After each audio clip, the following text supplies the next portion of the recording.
Very good morning everyone. Stock Bangla চ্যানেলে আপনাদের সকলকে স্বাগত। আজকে 24শে এপ্রিল নিফটি নিচের দিকে সাপোর্ট লেভেলটা 24,280 200 লেভেলটা ধরতে পারেন মেজার সাপোর্ট হিসেবে কাজ করছে। এছাড়া উপরের দিকে রেজিস্ট্যান্স রয়েছে 24,340 400 এরকম রেজিস্ট্যান্স রয়েছে। অপশন চেন দেখলে 24,400 500 সবথেকে বেশি কল রাইটিং রয়েছে, 24,200 300-তে এরকম পুট রাইটিং রয়েছে ভালো। তার থেকে কল রাইটিং বেশি রয়েছে। আজকে যদি মার্কেট কিছুটা উপরে আপওয়ার্ড মুভমেন্ট দেয় তাহলে কিছুটা শর্ট কভারিং দেখা যেতে পারে আজকে মার্কেটে। এছাড়া ব্যাঙ্ক নিফটির ক্ষেত্রে 55,400 লেভেলটা উপরে রেজিস্ট্যান্স, নিজের দিকে 55,250 সাপোর্ট হিসেবে কাজ করছে। সেন্সেক্সের ক্ষেত্রে রেজিস্ট্যান্স রয়েছে 80,200-তে, নিচের দিকে সাপোর্ট লেভেল হিসেবে কাজ করছে 79,750 এই লেভেলটা। এছাড়া আমরা ইউএস মার্কেটকে মানে ন্যাসড্যাককে 2.5% এরকম পজিটিভে ক্লোজ দিয়ে দেখছি। S&P 500 ডাউ জোন্স সবই পজিটিভে ক্লোজ দিয়ে দেখলাম। তার কারণ হচ্ছে আমেরিকা থেকে জানানো হয়েছে, ডোনাল্ড ট্রাম্প নিজে বলেছেন যে চায়নার উপর ট্যারিফ নিয়ে যেটা চলছিল তাতে কিছুটা সফট হচ্ছে না আর কি।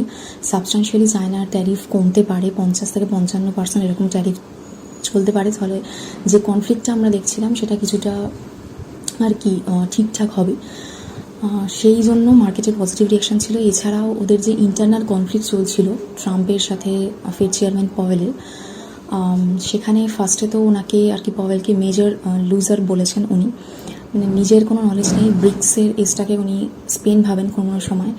আর তারপরে ওয়ার্ল্ডস লার্জেস্ট ইকোনমি, তার যে সেন্ট্রাল ব্যাংক সেই ব্যাংকের যে চেয়ারম্যান তাকে উনি এরকম বাজে কমেন্ট করেন। তারপরে উনি এটা জানিয়েছেন যে আগে যে খবর বেরোচ্ছিল যে হোয়াইট হাউস পওয়েলকে সরানোর চেষ্টা করছেন, সেখানে উনি বলেছেন যে এরকম ওনার কোনো প্ল্যানিং নেই। তো ডলার 100 নিচে রান করছে, ইউএসের বন্ড ইল্ড বেড়ে যাচ্ছে, এগুলোর জন্য মানে ট্রাম্প কিছুটা সফট করার চেষ্টা করছেন যা সিচুয়েশান রয়েছে সেগুলোকে। তো সেটা ভালো, সব গ্লোবাল মার্কেটের জন্যই ভালো যদি করে, সেই জন্য আমরা পজিটিভ ক্লোজ দিয়ে দেখলাম। আজকে ইন্ডিয়ান মার্কেটকেও দেখা যাক কীরকম কী মুভমেন্ট দেয়। আজকে নিফটি, ব্যাঙ্ক নিফটি এগুলোর সব এক্সপায়ারি রয়েছে আজকে। এছাড়া গিফট নিফটি যে সিগন্যাল দিচ্ছে সেখানেও গিফট নিফটি কিছুটা নেগেটিভই সিগন্যাল দিচ্ছে, ফ্ল্যাট টু নেগেটিভ ওপেন আজকে হতে পারে এরকম মার্কেটে, দেখা যাক। এছাড়াও ইন্ডিয়ান মার্কেটে যে রেজাল্টগুলো রয়েছে, টাটা স্টিল সার্ভিসের রেজাল্ট আমরা আগের দিন দেখলাম। প্রফিট সেরকম কিছুই নেই, লসই, কারণ ওদের ডেট খুব বেশি, সেটা প্রফিট যাহা সব ওই দিতেই বেরিয়ে যায়, সেই জন্য লসই রয়েছে। বাজাজ হাউজিং ফাইন্যান্স এইটাকে আজকে আপনারা ফোকাস রাখতে পারেন, স্টাডি করতে পারেন, কারণ ওনাদের ইয়ার অন ইয়ার যে গ্রোথ রয়েছে 26% রাইজ করেছে প্রফিট, খুবই রেজাল্ট খুবই ভালো। কোয়ার্টার 3 এর তুলনায় কোয়ার্টার 4-এ হচ্ছে 54% প্রফিট রাইজ করেছে। এছাড়া এনআইএ যেটা রয়েছে, নেট ইন্টারেস্ট ইনকাম যেটা রয়েছে, 31% আপ রয়েছে। অ্যাসেট আন্ডার ম্যানেজমেন্ট এখনও পর্যন্ত 1 লাখ কোটি টাকা রয়েছে, খুবই ভালো রেজাল্ট, সেটাকে রাখতে পারেন ফোকাসে।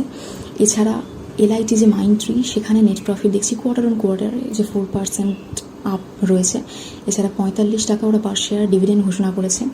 এছাড়া উইন্ড সোলার প্রজেক্ট, এইটার জন্য আমরা দেখছি যে টাটা মোটরস আর টাটা পাওয়ার দুটোকে পার্টনারশিপে আসতে দেখছি, একই গ্রুপের দুটো কোম্পানি পার্টনারশিপে আসছে। এছাড়া এফআইআই আগের দিন বাইং আমরা দেখলাম 3,300 কোটি মতো বাই করেছে, মানে এফআইআই কন্টিনিউয়াসলি বাইংই করে যাচ্ছে ইন্ডিয়ান মার্কেটের জন্য, যেটা খুবই পজিটিভ একটা নিউজ। আর ডিআইআই সেল করেছে মোটামুটি 1234 কোটি মতো। তো রুপি রিকভারি করছে, সেই জন্য এফআইআই বাইং কন্টিনিউয়াসলি হয়ে যাচ্ছে এবং সেটা ইন্ডিয়ান মার্কেটের জন্য খুবই একটা মানে গুড নিউজ। দেখা যাক পরের দিকে আরও কত কি এরকম করে মানে কন্টিনিউয়াসলি বাইংই চলে না কিছু সেল হয় আর কি। তো আজকে এইটা রয়েছে। এছাড়াও আমাদের যে 23 তারিখ থেকে যে ট্রেড টক আর কি হচ্ছে ইন্ডিয়া আর ইউএসের মধ্যে, সেখানেও আমরা রেজাল্ট দেখতে পাবো, আউটকামটার দিকে নজর রাখতে হবে। মেনলি ইউএস বলছে যে অটো ট্যারিফ যেটা ইন্ডিয়া আর কি ইউএসএ সে সমস্ত গাড়ি ইম্পোর্ট হয় তার উপর লাগাচ্ছেন, সেইটাকে ওনারা কম করতে বলছেন, প্রায় 0 করতে বলছেন, যে হাই এন্ড যে সমস্ত বাইকগুলো রয়েছে সেই বাইকগুলোর উপরে। দেখা যাক ইন্ডিয়া এটার ব্যাপারে কি পরবর্তীকালে কীরকম কী ডিসিশন নেয়, এটা দেখার থাকবে। তো আজকে দেখা যাক এক্সপায়ারি কোনো মুভ থাকে কিনা।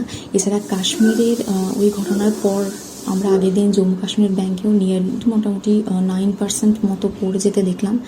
মেনলি ট্যুরিজম যে ব্যাপারটা কাশ্মীর, ওইটার জন্যই ইনকাম করতো মেনলি, ওইটা তো কিছুটা মানে অনেকটাই পড়ে যাওয়ার কথা। দেখা যাক পরবর্তীকালে এগুলো নিয়ে কী কী নিউজ থাকে। তো আজকে আমি ভিডিও এখানেই শেষ করছি। কি জানো, আমার এই ভিডিওর উপর ডিপেন্ড করে কোনো ইনভেস্টমেন্ট করবেন না, আমি কোনো সেবি রেজিস্টার্ড অ্যানালিস্ট বা অ্যাডভাইসার নই, শুধুমাত্র এডুকেশন পারপাসে ভিডিও করা। তো দেখা হচ্ছে নেক্সট ভিডিওতে।